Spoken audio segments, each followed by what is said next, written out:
दोस्तों आज का हमारा पार्ट 1 है स्वर। तो दोस्तों स्वर होते क्या है? स्वर वे ध्वनियां होती हैं जिनके उच्चारण में किसी अन्य वर्ण के सहयोग की आवश्यकता नहीं होती, जो स्वतंत्र रूप से उच्चारित होते हैं वह स्वर कहलाते हैं। लेकिन स्वर कितने होते हैं? कहीं कहीं 11 लिखा होता है, कहीं कहीं 13 मिलता है। इनमें बड़ा कंफ्यूजन सा रहता है। आइए समझते हैं उसी को आज। तो दोस्तों अगर पूछता है स्वर कितने हैं, तो स्वर होते हैं हमारे 11। अगर पूछे हिंदी वर्णमाला में स्वर कितने हैं, तो भी हमारे हिंदी वर्णमाला में पूछे तो भी हमारे स्वर 11 होते हैं। शब्द बदलता है, शुरू में लिखता है परंपरागत रूप से स्वरों की संख्या कितनी है, तो ये हो जाती है हमारी 13। या पूछता है कुल स्वरों की संख्या कितनी है, जब कुल लगा दे तो भी हमारी 13 हो जाती है। तो इसमें आशा करता हूं कोई कंफ्यूजन आपको अब नहीं रहेगा। अब हमारे जो स्वर हैं वो 11, हमारे यहाँ तक 11 स्वर हो जाते हैं। और ये दो जिनको हम अयोगवाह कहते हैं। अब इन दो में ये जो है इसको हम अनुस्वार कहते हैं और इसको हम कहते हैं विसर्ग। और इन दोनों को हम एक साथ में कहते हैं अयोगवाह।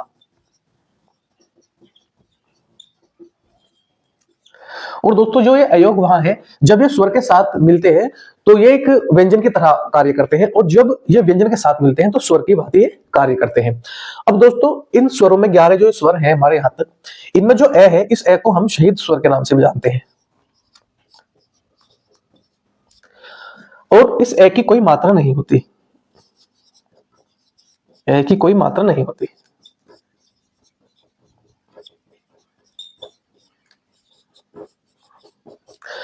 अब दोस्तों इन स्वरों में एक ए, ई, उ और ये, इन चारों को हम लघु स्वर कहते हैं, छोटे होते हैं। इन्हें लघु स्वर कहते हैं या ह्रस्व स्वर कहते हैं, या एक मात्रिक स्वर भी ना कहा जाता है।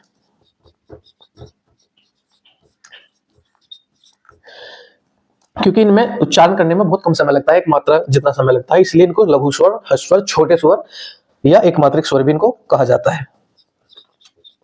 अब इनके बाद 4 ये हो गए, बचे हमारे 7।